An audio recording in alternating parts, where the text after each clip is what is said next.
بسم اللہ الرحمن الرحیم، اللہ کے نام سے جو رحمان اور رحیم ہے۔ اسلام جو تہذیب انسان کو سکھاتا ہے اس کے قواعد میں سے قاعدہ یہ بھی ہے کہ وہ اپنے ہر کام کی ابتدا خدا کے نام سے کرے۔ اس قاعدے کی پابندی اگر شعور اور خلوص کے ساتھ کی جائے تو اس سے لازماً 3 فائدے حاصل ہوں گے۔ ایک یہ کہ آدمی بہت سے برے کاموں سے بچ جائے گا، کیونکہ خدا کا نام لینے کی عادت اسے ہر کام شروع کرتے وقت یہ سوچنے پر مجبور کر دے گی کہ کیا واقعی میں اس کام پر خدا کا نام لینے میں حق بجانب ہوں۔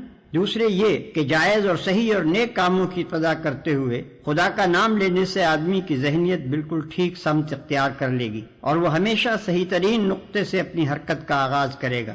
تیسرا اور سب سے بڑا فائدہ یہ ہے کہ جب وہ خدا کے نام سے اپنا کام شروع کرے گا تو خدا کی تائید اور توفیق اس کے شامل حال ہوگی، اس کی صحیح میں برکت ڈالی جائے گی اور شیطان کی فساد انگیزیوں سے اس کو بچایا جائے گا۔ خدا کا طریقہ یہ ہے کہ جب بندہ اس کی طرف توجہ کرتا ہے تو وہ بھی بندے کی طرف توجہ فرماتا ہے۔ الحمد للہ رب العالمین، تعریف اللہ ہی کے لیے ہے جو تمام کائنات کا رب ہے۔ تعریف اللہ ہی کے لیے ہے۔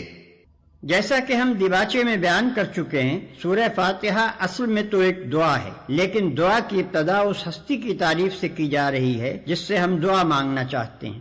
یہ گویا اس امر کی تعلیم ہے کہ دعا جب مانگو تو مہذب طریقے سے مانگو۔ یہ کوئی تہذیب نہیں ہے کہ منہ کھولتے ہی جھٹ اپنا مطلب پیش کر دیا۔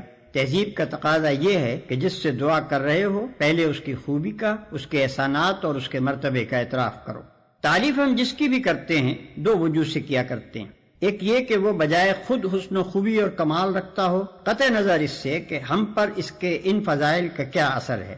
دوسرے یہ کہ وہ ہمارا محسن ہو اور ہم اعتراف نعمت کے جذبے سے سرشار ہو کر اس کی خوبیاں بیان کریں۔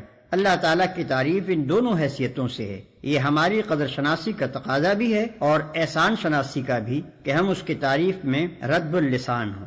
اور بات صرف اتنی ہی نہیں ہے کہ تعریف اللہ کے لیے ہے، بلکہ صحیح یہ ہے کہ تعریف اللہ ہی کے لیے ہے۔ یہ بات کہہ کر ایک بڑی حقیقت پر سے پردہ اٹھایا گیا ہے، اور وہ حقیقت ایسی ہے جس کی پہلی ہی ضرب سے مخلوق پرستی کی جڑ کٹ جاتی ہے۔ دنیا میں جہاں جس چیز اور جس شکل میں بھی کوئی حسن، کوئی خوبی، کوئی کمال ہے، اس کا سرچشمہ اللہ ہی کی ذات ہے۔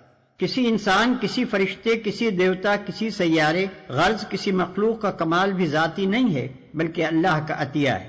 پس اگر کوئی اس کا مستحق ہے کہ ہم اس کے گرویدہ اور پرستار، احسان مند اور شکر گزار، نیاز مند اور خدمتگار بنے تو وہ خالق کمال ہے، نہ کہ صاحب کمال، جو تمام کائنات کا رب ہے۔ رب کا لفظ عربی زبان میں 3 معنوں میں بولا جاتا ہے۔ 1 مالک اور آقا، 2 مربی پرورش کرنے والا، خبرگیری اور نگہبانی کرنے والا، 3 فرمانروا، حاکم، مدبر اور منتظم۔ اللہ تعالیٰ ان سب معنوں میں کائنات کا رب ہے۔ الرحمن الرحیم، رحمان اور رحیم ہے۔ انسان کا خاصہ ہے کہ جب کوئی چیز اس کی نگاہ میں بہت زیادہ ہوتی ہے تو وہ مبالغے کے صیغوں میں اس کو بیان کرتا ہے، اور اگر ایک مبالغے کا لفظ بول کر وہ محسوس کرتا ہے کہ اس شے کی فراوانی کا حق ادا نہیں ہوا تو پھر وہ اسی معنی کا ایک اور لفظ بولتا ہے تاکہ وہ کمی پوری ہو جائے جو اس کے نزدیک مبالغے میں رہ گئی ہے۔ اللہ کی تعریف میں رحمان کا لفظ استعمال کرنے کے بعد پھر رحیم کا اضافہ کرنے میں بھی یہی نقطہ پوشیدہ ہے۔ رحمان عربی زبان میں بڑے مبالغے کا صیغہ ہے، لیکن خدا کی رحمت اور مہربانی اپنی مخلوق پر اتنی زیادہ ہے، اس قدر وسیع ہے، ایسی بے حد و حساب ہے کہ اس کے بیان میں بڑے سے بڑا مبالغے کا لفظ بول کر بھی جی نہیں بھرتا۔ اس لیے اس کی فراوانی کا حق ادا کرنے کے لیے پھر رحیم کا لفظ مزید استعمال کیا گیا۔ اس کی مثال ایسی ہے جیسے ہم کسی شخص کی فیاضی کے بیان میں سخی کا لفظ بول کر جب تشنگی محسوس کرتے ہیں تو اس پر داتا کا اضافہ کرتے ہیں۔ رنگ کی تعریف میں جب گورے کو کافی نہیں پاتے تو اس پر چٹے کا لفظ اور بڑھا دیتے ہیں۔ درازی قد کے ذکر میں جب لمبا کہنے سے تسلی نہیں ہوتی تو اس کے بعد تڑنگا بھی کہتے ہیں۔ مالک یوم الدین، روز جزا کا مالک ہے، یعنی اس دن کا مالک جبکہ تمام اگلی پچھلی نسلوں کو جمع کر کے ان کے کارنامہ زندگی کا حساب لیا جائے گا اور ہر انسان کو اس کے عمل کا پورا صلہ یا بدلہ مل جائے گا۔ اللہ کی تعریف میں رحمان اور رحیم کہنے کے بعد مالک روز جزا کہنے سے یہ بات نکلتی ہے کہ وہ نرا مہربان ہی نہیں ہے بلکہ منصف بھی ہے، اور منصف بھی ایسا با اختیار منصف کہ آخری فیصلے کے روز وہی پورے اقتدار کا مالک ہوگا، نہ اس کی سزا میں کوئی مزاحم ہو سکے گا اور نہ جزا میں مانے۔ لہذا ہم اس کی ربوبیت اور رحمت کی بنا پر اس سے محبت ہی نہیں کرتے بلکہ اس کے انصاف کی بنا پر اس سے ڈرتے بھی ہیں، اور یہ احساس بھی رکھتے ہیں کہ ہمارے انجام کی بھلائی اور برائی بالکل یا اسی کے اختیار میں ہے۔ إياك نعبد وإياك نستعين ہم تیری ہی عبادت کرتے ہیں اور تجھی سے مدد مانگتے ہیں، ہم تیری ہی عبادت کرتے ہیں۔ عبادت کا لفظ بھی عربی زبان میں 3 معنوں میں استعمال ہوتا ہے: 1 پوجا اور پرستش، 2 طاعت اور فرما برداری، 3 بندگی اور غلامی۔ اس مقام پر تینوں معنی بیک وقت مراد ہیں، یعنی ہم تیرے پرستار بھی ہیں، مطیع فرمان بھی اور بندہ و غلام بھی۔ اور بات صرف اتنی ہی نہیں ہے کہ ہم تیرے ساتھ یہ تعلق رکھتے ہیں، بلکہ واقعی حقیقت یہ ہے کہ ہمارا یہ تعلق صرف تیرے ہی ساتھ ہے۔ ان تینوں معنوں میں سے کسی معنی میں بھی کوئی دوسرا ہمارا معبود نہیں ہے۔ تجھی سے مدد مانگتے ہیں، یعنی تیرے ساتھ ہمارا تعلق محض عبادت ہی کا نہیں ہے بلکہ استعانت کا تعلق بھی ہم تیرے ہی ساتھ رکھتے ہیں۔ ہمیں معلوم ہے کہ ساری کائنات کا رب تو ہی ہے اور ساری طاقتیں تیرے ہی ہاتھ میں ہیں اور ساری نعمتوں کا تو ہی اکیلا مالک ہے، اس لیے ہم اپنی حاجتوں کی طلب میں تیری طرف ہی رجوع کرتے ہیں، تیرے ہی آگے ہمارا ہاتھ پھیلتا ہے اور تیری مدد ہی پر ہمارا اعتماد ہے۔ اسی بنا پر ہم اپنی یہ درخواست لے کر تیری خدمت میں حاضر ہو رہے ہیں۔ اهدنا الصراط المستقيم ہمیں سیدھا راستہ دکھا۔ یعنی زندگی کے ہر شعبے میں خیال اور عمل اور برتاؤ کا وہ طریقہ ہمیں بتا جو بالکل صحیح ہو، جس میں غلط بینی اور غلط کاری اور بد انجامی کا خطرہ نہ ہو، جس پر چل کر ہم سچی فلاح و سعادت حاصل کر سکیں۔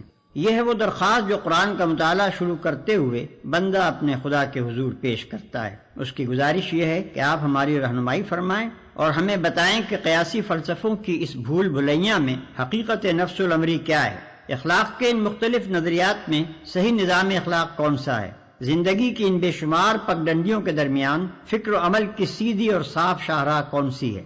صراط الذين أنعمت عليهم غير المغضوب عليهم ولا الضالين